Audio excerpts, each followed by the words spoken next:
This is Bedtime Stories, Grown-Up Edition, Queenpin 2.0, Part 10. When we left off, the Queen Mother was telling Selima what Melissa said to Wise when he and Woody visited the estate. Selima said, "Oh, hell no. That's crazy. And spooky as hell. Yeah, nah. I'm good on him." The Queen Mother asked, "Why? Help me understand why a man who literally has proven that he's about that life, isn't interested in making a name for himself in it, but has demonstrated that he can handle himself, also single-handedly got the information necessary to save your favorite aunt's life, and clearly cares enough about you to put his own life on the line, as well as his freedom. Why is he not a candidate for marriage?" Selima said, "Auntie, can we please discuss this privately?" The Queen Mother excused Tru and Woody, and then she said, "Niecy, help me understand." Selima said, "What if he ends up in the same situation that Woody is in right now? What if his fingerprints or his DNA ends up being found somewhere where it shouldn't be, and he ends up back in jail for a lot longer than the 15 years that he just finished doing?" Queen Mother said, "Oh, you're afraid.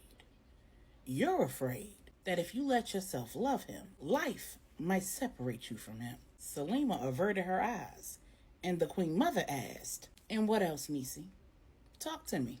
Selima said, "I don't want to end up like my pops, pining after somebody who's been dead for nearly 30 years, all because my work made him a target. I don't know that I could live with knowing that all this money and all this power just aren't enough to keep the people that I love safe." The Queen Mother said, "Oh, baby, it was much more complicated than that. Your mother was not a target because of your father or his work. Where did you even get that from?" Selima said, "My pops. He's always been honest about the fact that it was his fault." The Queen Mother said, "No, baby. She was a target because she refused to choose. She needed to choose between being the wife of the kingpin of the Baptiste family and being the queenpin of the Lopez family." Selima asked, "Then why does my pops always say that it was his fault?" The Queen Mother said, "Because Samuel has always had a warped sense of responsibility for things that are outside of his locus of control.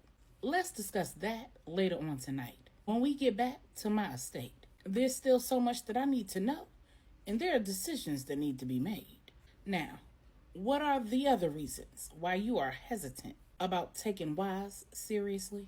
Selima said, "I don't want to end up like you." The Queen Mother said, "Oh, really?" Selima said, "No disrespect, Auntie, but if Uncle Andy would have supported you, then..." The Queen Mother said, "Your father wouldn't have been the head. Your mother would have been alive. Blah, blah, blah. Let me tell you something, Niecy. God makes no mistakes. He knew what he was doing when he let me fall in love with a man who refused to be in the life, who refused to marry me if I stayed in the life, and who still let me bang on fools if they played with me and mine. Your Uncle Andy was a gangster at heart. Now, he loved God and his family more than anything else in this world, and he wanted more for his children. It took his death for me to truly realize and appreciate just how blessed I was. There was no way that my children would have become the people they are if I would have stayed in the life. And my auntie knew that. And let me tell you something else. When the PD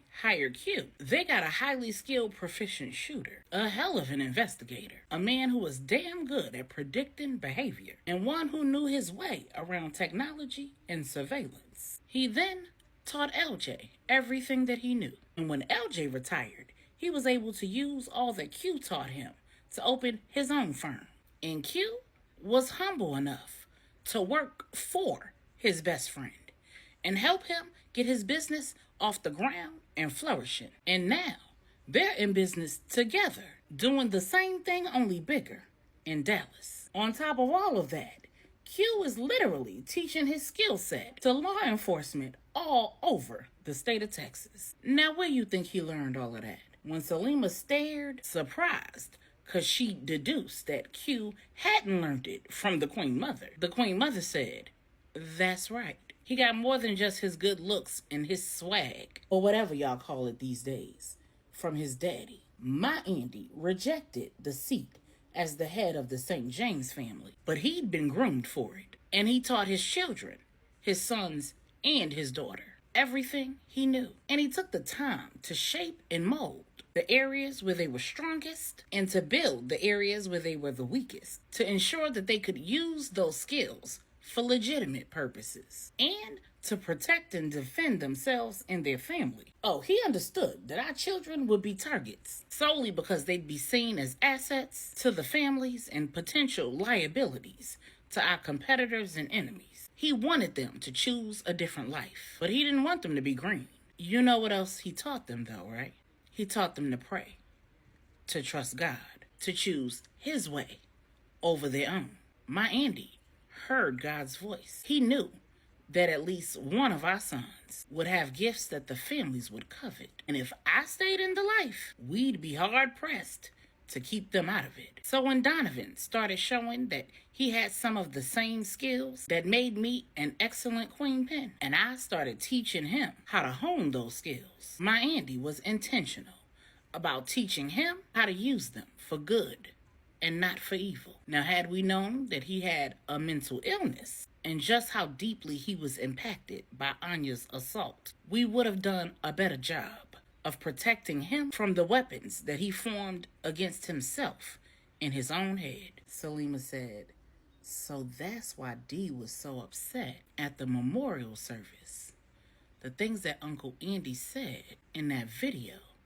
The Queen Mother said, exactly. A little more than 5 months earlier, Donovan was the last one to speak at Pops Andy's memorial service. When he sat down, Q played a video that Pops Andy had given him just days before his heart attack. At the time, Q was uncomfortable and concerned that his father was giving him a video and instructions for what to do at his memorial service. Pops Andy reassured him, saying, your whole life, I've been preparing you for the day when I'm no longer here to lead this family. This is no different. When the video played on the huge screen that lowered from the ceiling of the venue, Pops Andy appeared on the screen in the study in the estate, smoking a Cuban and sipping a glass of bourbon. He said, while signing, my entire life I've chosen the path of least resistance. I've done what was right, but often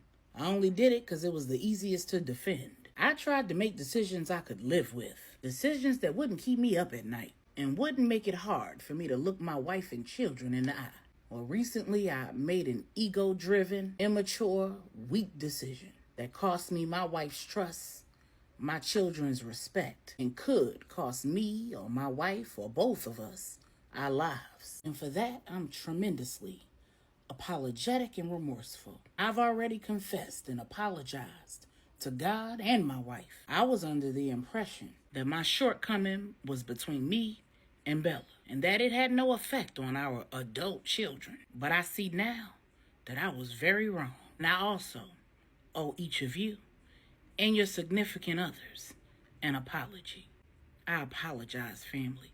I can only imagine that my daughters-in-law, Angela and Regina, my son-in-law, Ron, my future daughters-in-law, Maribel and Tru, must be thinking to themselves that if a man of my age, who's been married to the love of his life for over 40 years, could be caught in adultery, then what are the chances that the children he raised won't do the same to me? Hearing his wife's name called, LJ's heart doubled in size, realizing that Pops Andy saw him as a son just like he saw him as a father. Hearing her name called, Regina was honored to be counted as one of Pops Andy's daughters-in-law. Maribel was both flattered and saddened to hear her name because she had no hope for a future between her and Donovan, not after the way he had been acting. And Tru was flabbergasted. How in the hell did Pops Andy know about her and Woody